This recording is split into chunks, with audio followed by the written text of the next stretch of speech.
Hey, what's up, Mythgardians? Cool Cat here with another Mythgard deck, and today we're going to be going over the Aztec Control deck. It's a very expensive list. There's a lot of mythics, a lot of rares. There's not too many common and uncommons.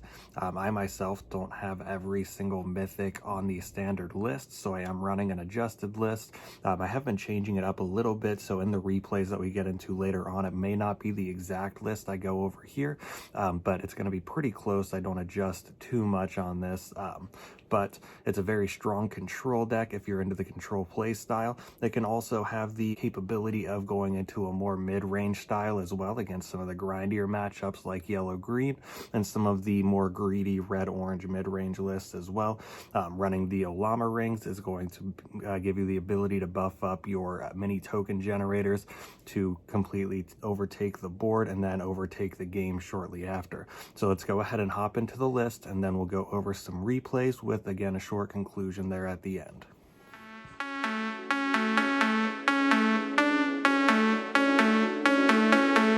Alright, so hopping into the deck list, we'll go over the path and the power. For the path, we're going with Turn of Seasons. It's your standard control path. We're not really looking to do anything that the other paths are going to help you achieve. This path is great because it helps you dig deeper into your deck in the fall season. Healing all of your minions for one is very helpful in this deck, hence the power that we're about to go over, because a lot of our minions have a lot of health, and they'll have to be chipped down, turn by turn from the opponent, so healing them for one is going to help a lot with the summer. And then of course we're playing a control deck, so gaining a life every 4 turns is going to help a little bit. And then of course winter is winter. It's terrible, everyone hates it, but you have to have a drawback for such a strong path. And then for the power, we're going to be running Mend. Again, our minions are going to have a lot of health, especially with 2 Ollama Rings, and being able to heal them for 1 for 2 mana, and also healing your face as well is going to help you trade up a little bit, get some extra value out of your minions that you weren't able to. And then for the list, I'm gonna try to go over these in packages. I know it's kind of a really straightforward list that you'll generally run straight down, but I'll do my best to, consolidate each idea and theme that the deck is trying to cover. So first, we'll go over our draw package. We're running 2 of the Clay Effigies, just 1 mana, make a body, draw a card, really strong. I'm personally running 2 of the Maze of Iatikus. Not too many people are running this card in this deck, but I've been having a lot of success with it. It's very easy to get some value out of this if you drop it on turn 1, and it's also really great to drop to protect some of your minions later on in the game as well. And then after that, we are also running 1 Revelation of Zemek. It's a really strong draw card that'll help you once you stabilize against some of the quicker decks to refill your hand and get some more answers. And it'll also help you against some of the grindier matchups to keep your hand size healthy, to make sure that you're able to contest anything that they put down. And then moving in forward, where we have 2 of the Xerxian Recruiter, one of the best 2-drops in the game. You're generally going to hit with this card. I know we're only running 27 minions, but I've very infrequently whiffed on it, so I like to keep it around. And it's just a defensively statted 2-drop that can trade most 1-drops and 2-drops as well. And then we're also running 2 of the Parry at the Gates, the best draw card in the game. Of course, we're going to be running 2 of those. So that's our draw package. And then we have our stall package, which is going to be 3 of the Meso Libres. Still really strong even after the nerfs. Losing 1 health does hurt a little bit in the mid game. It now dies to things like Wyvern. It dies to Trapezist in Winter, which is a very frequent thing to happen on curve. When you play this on curve, it dies to pretty much just anything with 3 attack that it wouldn't have died to before. And then we have the Orbital Jamming Satellite. This is a really great anti-Kolobok. It's really great anti-Necromantic. You can suppress the minion and then kill it off, and they don't get the benefits of it dying. And then we have the Enchant Eater. This is very good with the single volition that we're running to kill any enchantments. We're mostly talking about the red-orange enchantments, Stairway to Hades and to Heaven and Back, so that they can't get the repeated value off of those enchantments that will help them to close out the game against you. We're running 2 Misanthropias. This is the best board clear in the game. It goes through warded. It goes through all of the opponent's big minions eventually, and it generally just makes things weaker until they eventually die. Let's see, and then for more stall, we have our Eager Recruits. These are really good chump blockers. It's really good early pressure. Exceptionally good with the Ollama Ring, especially if you can get them stacked up. We have our Ghoul, more anti-necromantic tech. Banish that minion that they discard into the boneyard so that they don't get that that benefit later on once their necro dies. And it's just a very solid blocker because it also fully heals whenever you banish that minion from the boneyard. We have the Shadvahar Beast. This is kind of a flex slot. You can either have the Shadvahar Beast or you can have the Ifrits. I personally prefer the Beast. It helps a lot more against the rush minions than the Ifrit does. Giving the minions Fragile 1 and -1 attack generally means that they're not going to be able to get the full value to kill off your minions, and they're just going to die a lot easier. And then we have our Scion of Pride, just some really great removal. You turn the minion opposites into a Spirit Lion, and then it can't kill off the Scion because the Scion is immune to damage from spirits. We're running 2 of the Steel of Exiles. Of course, just really great removal, removes every single copy of a minion. And then we are running the Armageddon Angel. Awaken destroys all other minions. This is a really great in combination with Sapo the Devourer. You drop Sapo down to kill off one of their big threats. They refill their board. And then you just drop the Armageddon Angel. The Armageddon Angel does not kill off the Sapo, and then you have a really strong board and they have nothing. I've won off of the back of that combo many times. It's one of the strongest things that I've found in this game. So I definitely recommend abusing that while we still have the chance. I'm not sure if it's going to get changed, but it's really strong. And then we also have Herald of Pestilence. This card was a surprise to me. I didn't expect this card to be so strong. Giving all the opposing 3 lanes Blight 1, it doesn't seem that effective, but it does go down over time, and it really impacts the board quite a bit. And it's just a really strong body, 4/7, and it also has armor 1. So that, coupled with our mend with our healing season, is going to make this a very effective card against a lot of decks to help stall out the game. And then of course we are running 2 of the Wonder Drug. It's just the best stabilization card right now. You can gain 8 life, and you also leave some mana open to play something to, retake the board. This will save you against a lot of aggro decks, a lot of the quicker mid-range decks, to make sure that you are able to stabilize, heal back up, so they can't sneak out any lethals on you. And then, let's see, last stall card we have Lavish Proxy. This card is not extremely useful. It's really easy to remove. A lot of the opponents are going to be holding removal specifically for this card. It doesn't let you die. It keeps you at 1 health until it dies, and then you can be reduced below 1 health. But the 4/9 body with regen 2 is very hard to take down for a lot of opponents. So a lot of opponents will be holding things like Seal of Exile, like Gigantomachia, just specifically for this card. And then after that, we have our late game value engines. We have our Zolea the Unclean, really good removal. Giving a minion +3 attack is very strong as well. Eventually, if you're able to get to the brand, I haven't been able to yet myself, but it's just a game-winning brand right there. We have the Godsbane Transport. I go between 1 and 2 copies of this card. Sometimes I wish I had 2, and sometimes I'm mad that I have 2 burned copies in my hand that I don't want to play. So it's kind of a balancing act here, but it's just a really strong token generator. 210, it's a lot of health, really easy to heal back up with mend, and it's really hard for the opponent to take down. And then we have Double Twins. Of course, the twins are just very strong tokens. You can flood the board pretty easily, and with things like Ollama Ring, it'll make it a lot stronger. And then we have Kushiel, the Unforgiving. This is just really good against the go wide strategies. You can kill off a couple of minions and then swing at face afterwards. With Slayer 2, not too many things are going to survive a hit from Kushiel, and Kushiel can survive a lot of hits with that 10 health. So that is our deck list here. It's very, pretty standard control list. You have your draw, you have your stall, you have your late game bombs.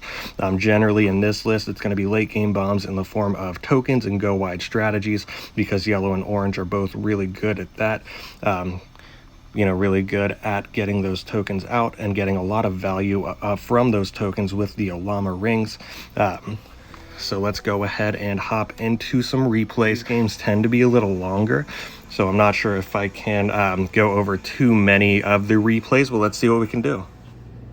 Alright, so for this first replay, we are up against Dino Bravo. He has been having a lot of success climbing the ladder with this red-green Reanimator deck. I think they are almost all the way through Gold into Mithril at this point.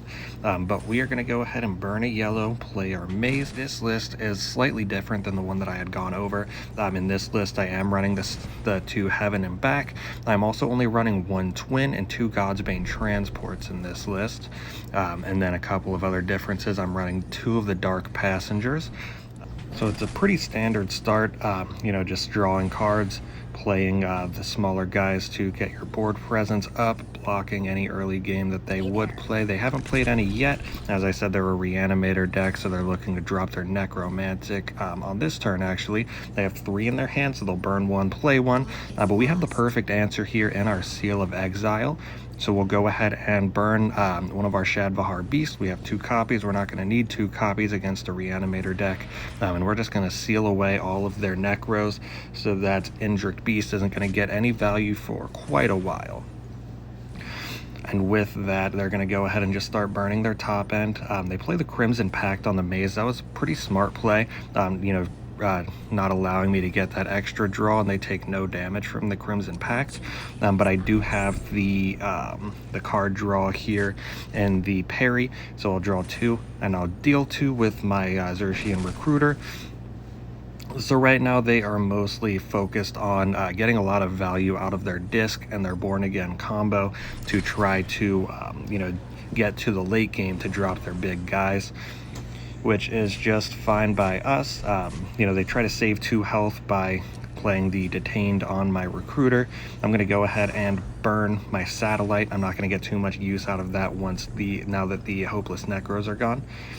And they'll go ahead and start dropping their big guys. They drop their Cerberus right here, but we have the perfect answer in this Meso Libre, so we'll go ahead and draw, and then we'll play a Libre, and then we'll also burn this second Libre.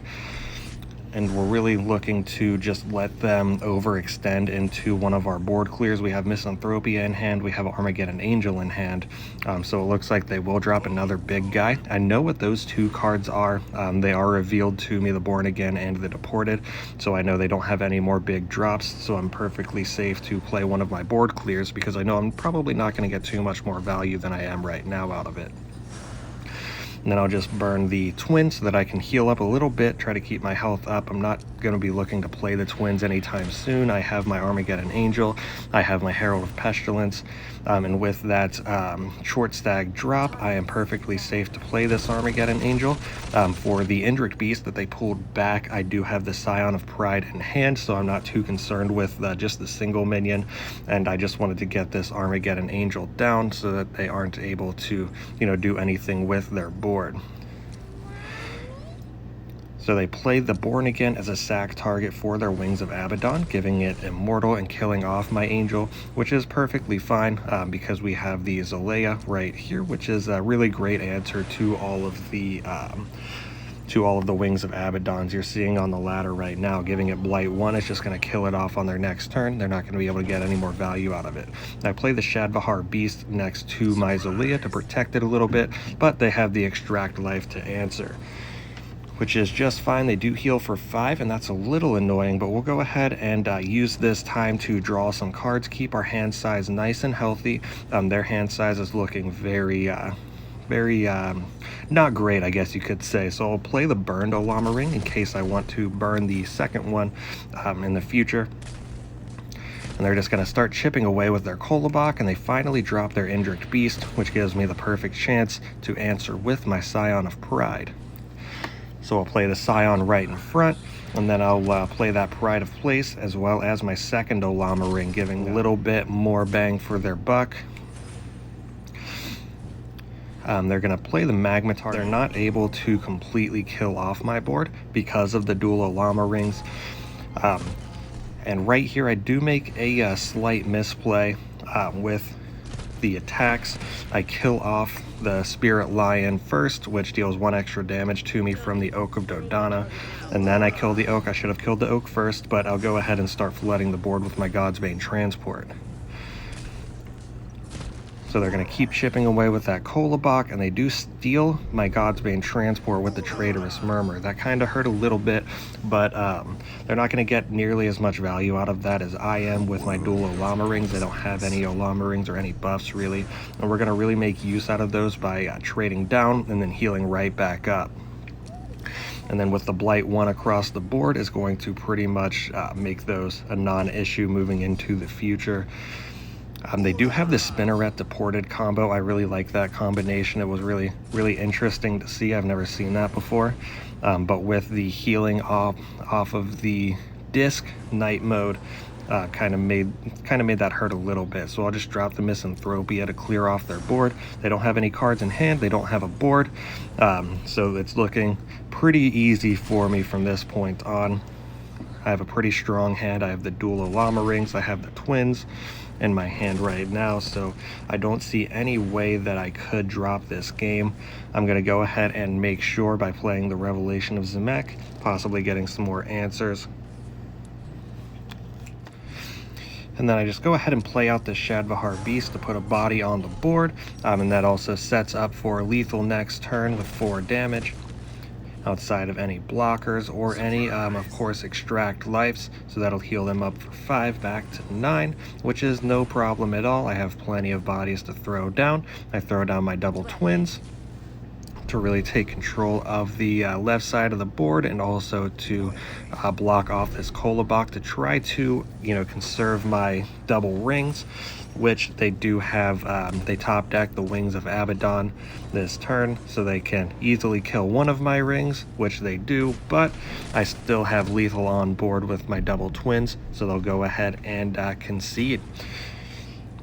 So that really shows the grinding power of this deck. You're really able to grind out those slower matchups. You can seal away their Hopeless Necros and the Reanimator matchups, which are pretty prevalent on ladder right now. So that shows this is just a really good deck. It's really well positioned in the meta to, take out a lot of the decks on ladder.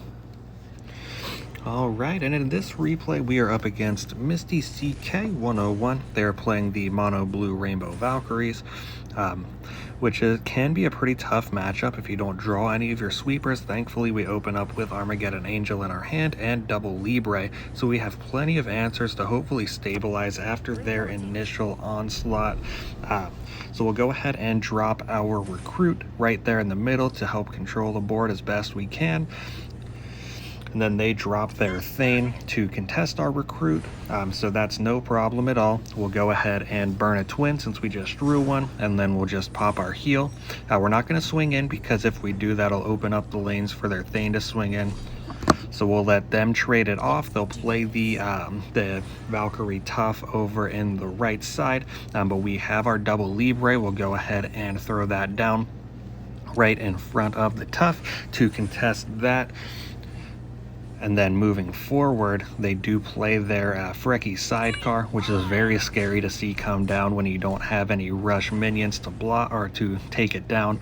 So we're going to burn our Maze, and then we're going to clear off that Valkyrie Tough. We're going to play our Meso Libre right there in the middle to stun the Sidecar and to contest the Thane and possibly whatever they play over to the right of the Sidecar, which they play a Magnus, which will sweep over our entire board, clearing out the whole development that we've had so far. So right now we're in a tough spot. We're going to drop our parry. Hopefully we're going to draw a Misanthropia. Our health is getting very low. We don't luck out quite enough. We do have our Kushiel to burn for the triple orange for our Armageddon Angel, but with that troll draw, that makes it very scary. They use their Thane to kill off the parry, and they pop their troll next to the Sidecar to give it rush. They burn, and then they infuse on the Magnus to deal a little bit more damage. I go ahead and use the Wonder Drug because I really want to draw a Misanthropia so that I can clear the board, and then, you know, also clear the board again the following turn with the Armageddon Angel, which I'm not lucky enough, but I do draw Volition, which I can use alongside my Eager Recruit to kill off their sidecar so that they can't give anything rush. And that also pulls me out of lethal range as well. And then they swing in with the Magnus. It looks like they're trying to play around a second Wonder Drug, which I don't have, which they don't know that, of course, which is probably the better play on their part, but that gives me enough time to play my Armageddon Angel, sweeping through their board, and then they bounce my Armageddon Angel back to try to save that damage, which doesn't seem like the best play because that just puts it right back into my hand to sweep through their board in the following turn. I do have the Sapo, which is a very good combination with the Armageddon Angel, so I'll clear off their Frecky Scout and play a big 8/8 minion right out in front. They're going to clear out my 1/1. They're not going to play any of their minions, so I'm just going to go ahead and drop the twins over to the left hand side and start putting on some pressure. And then I drop the other twin on the right hand side to block that 2/1 because I really can't afford to take too much more damage here. They drop down the troll to move over their 2/1 so that they can get an attack off, and then they pop back the ephemeral twin, which just destroys it in the end. But with this, I swing forward with the 5/4. I play my Armageddon Angel again, which doesn't kill the Sapo because it has warded. And then I go ahead and drop a Clay Effigy on top of their Sea Haven so that they can't utilize that lane moving forward with any sidecar shenanigans. And with that, they don't have any more gas to continue to get through that additional 9 damage. And I come away with the win. So that is the deck. You know, it's a very strong, very consistent control deck, able to outvalue a lot of decks, and it can actually go under some of the slower decks, like some yellow-green style decks, and even some slower stretcher style decks as well. As I had said before, this isn't the fully optimized version, which I am still having a lot of success with it, but some upgrades you could look into making is some Model of Duality, some Lamp as well, and with those 2 enchantments added, you can look into adding Zelhua the Builder. You can look at Desertification Engine, that's just like a very defensively statted body with Swift as well to help you control that board early on. And then on top of that, a lot of people do run to Heaven and Back. I'm not personally a fan of it in this list. It's a little bit too greedy for me, and I'm not that great at utilizing that enchantment in the first place. So I just choose not to run it. I run some other cards instead. And then another card you could look at running, it's not very standard, but Bob Bandai Vaquero could be an option for you. A lot of your minions, a lot of your cards are very highly costed, so you could get a lot of use out of his effect, and it's also just some good card draw to get down, you know, and get that engine going as well. But let me know what you think down in the comments. Like the video if you like the deck, and remember to subscribe for more Mythgard content, and always, GG for Matt.